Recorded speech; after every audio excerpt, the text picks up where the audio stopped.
Время, отпущенное старой овчарке Мухтару, подходило к концу. Оно основательно поработало над большим, красивым, сильным некогда псом, превратив его в старую развалину.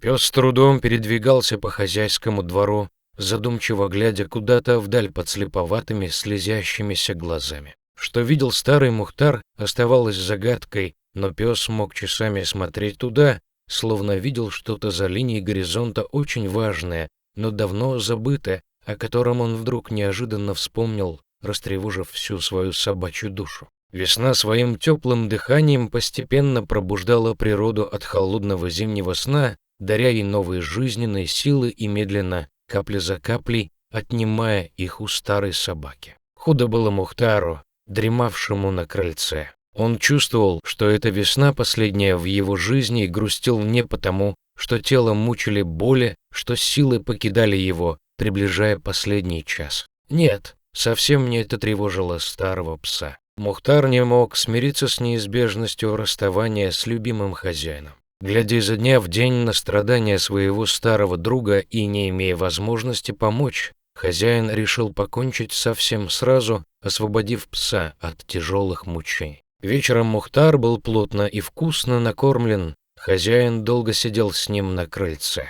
Обняв пса, он говорил ему что-то ласковое, гладя поседевшую голову верного друга, и много курил. Оба смотрели на реку, освободившуюся от льда, с плывущей местами мелкой шугой, поблескивающей на закате в последних лучах солнца. Утром хозяин повел Мухтара к реке. У берега стояла их лодка, в которой вместо обычных рыбацких принадлежностей лежали палка и крепкая веревка с петлей на одном конце и привязанным к ней большим тяжелым камнем на другом. Старый пес вопросительно смотрел на хозяина, пытаясь заглянуть ему в глаза, но человек отводил взгляд в сторону.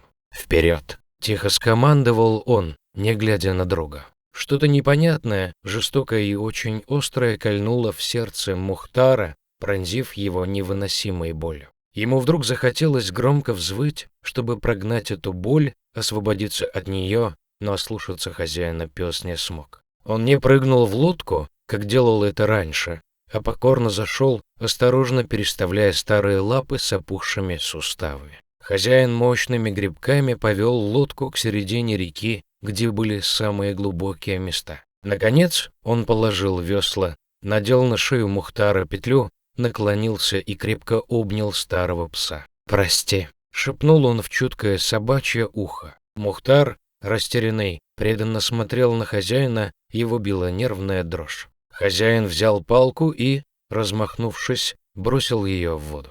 Апорт. Это была самая любимая команда некогда молодой и сильной овчарки, которая часами могла доставать палку из воды, радостно и гордо вручая ее хозяину. Но сейчас что-то незнакомое и нехорошее было в глазах хозяина. Первый раз в жизни на какие-то доли секунды Мухтар почувствовал страх. В последний раз, преданно посмотрев на любимого хозяина, пес спрыгнул в воду, тяжело поплыв к своей цели. Хозяин поднял камень и с шумом бросил его за борт. Лодка от неосторожного перемещения тяжести резко легла на борт и перевернулась. Человек и собака оказались в ледяной воде. Хозяин Мухтара в мгновенно намокшей тяжелой одежде попробовал плыть к берегу, но на течении был затянут в водяную воронку, его ноги крепко свело судорогой. Вода с белой шугой сомкнулась над его головой. Тяжелый камень тянул Мухтара ко дну, но пес успел увидеть, как перевернулась лодка и тонул его любимый хозяин.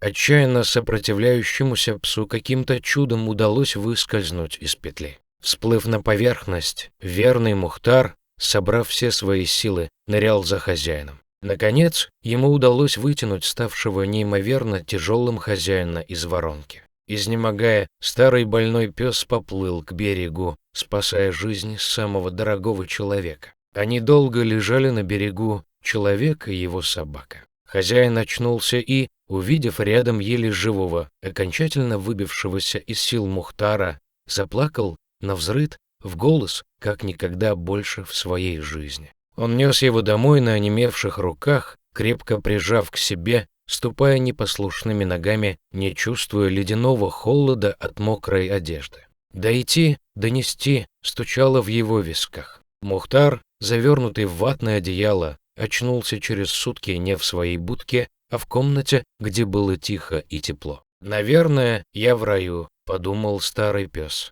Над ним наклонился хозяин с миской теплого молока, в которую звонко шлепались большие капли из его глаз. «Мухтар, родной, мы с тобой еще поборемся, повоюем». Они были вместе в радости и в горе ровно столько, сколько отпущено каждому свыше. Однажды теплым солнечным днем Мухтар ушел. Он ушел счастливым. Не рой другому яму, сам в нее попадешь. Никогда не забывайте об этом. Берегите своих преданных стариков, они так в этом нуждаются. Несите свой крест до конца.